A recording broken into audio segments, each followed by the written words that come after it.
sa ating lahat. Isang maulang umaga.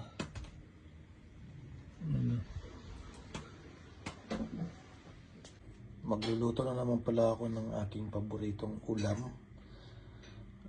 Ito yung slow cook braised chicken. So pakukuluan natin siya ng mga almost 2 hours sa mahinang apoy. Ito lang yung mga kailangan nating ingredients. Meron tayo ritong isang buong manok, sibuyas, luya, 3 staranes, bay leaves, pamintang durog, asin, soy sauce, tsaka brown sugar. Ang gagawin lang natin, napakadali lang. Napakadali lang sa inyo kung gusto niyo magluto at hindi nyo na kailangan pang bantayan pa. Ating gagawin, lagyan na natin yung manok. Tapos, bula-bula ka. Ayan, sibuyas.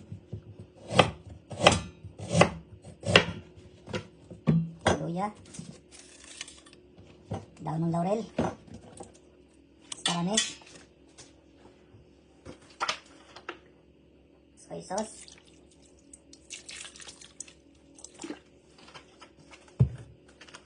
Brown sugar.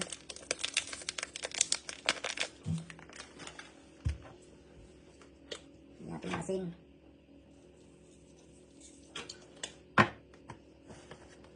Paminta. Tapos ilagay natin na siya sa ating apoy. Gagawin natin, lalagyan pa natin siya ng tubig.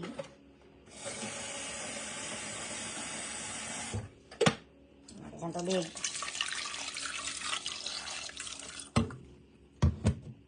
Una, palakasan muna natin yung apoy natin. Ilagay natin siya sa low. Sa mahinang apoy. Huwag mahina, huwag mo naman malakas. Tapos tatakpan natin siya ng asukal o asin. Tayo na bahala dumagdag, ha? Hindi ko na problema yun. Yan, antayin na natin siyang kumulo. Hanggang sa pati tayo ang kumulo. Ito nga pala yung heat ng oven. Yung niluluto ko kasi induction to eh. Kanina naka number 12 siya. Ngayon lalagay ko lang siya sa number 7. Para mas maganda number 6. Dahan-dahan natin lutuin yung manok natin. Para yung karne niya, hindi siya mabigla ng luto. Dahan-dahan siya maluto. Sarap to. Tested and proving ko na to dahil lagi kong niluluto to eh. The moment is true. Dito na ang ating manok. Na pinakuluan ng kulang-kulang 2 oras.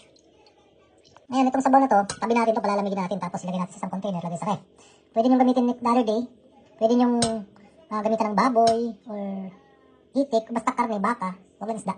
Ito pala, kukuha tayo rito ng konti. Lagay natin dito sa isang kasirola. Gagawa tayo ng sabaw, yung sausawan. Madali lang gawin to. Yan, siguro okay na to. Ang gagawin natin, kukuluan na natin siya ng konti at magtutunaw tayo ng cornstarch tsaka tubig. Ito, meron na 2 kutsara na cornstarch. Lalagyan mo siya ng tubig. Tunawin na natin siya.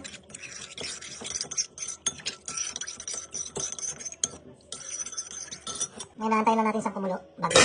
Ngayon natin lalagyan siya ng ginawa natin slurry na cornstarch. Ngayon, nakikita nyo kumukulo na. Tapos lalagyan na natin siya ng cornstarch. Dandahanin natin, huwag natin ibuhos lahat kasi baka biglang lumapot. Dandahan natin siya, kailangan natin stansyahin yung lapot niya. Hanggang pa. Naglagan natin ulit. Gano'n natin sa ulit. Ito, okay na to. Ayan. Ano parang sausawan ng siopaw.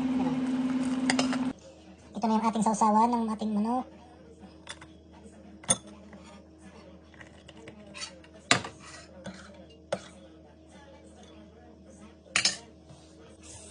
Tingnan nyo naman kung gaano kalambot.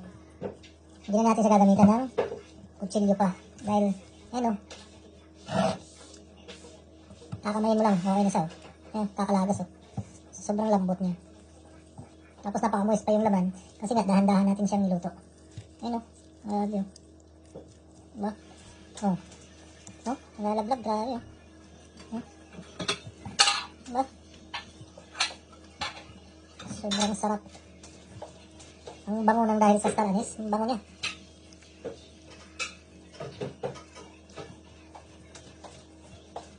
Grabe. Sarap. Napakadali lang. Sama-sama mo na lahat ng mga sangkap. Tapos, hayaan mo lang siya. Mag-alarm ka lang. Mag-timer ka lang. Makakatulog ka ng 1 oras. Luto na pagising mo. Diba?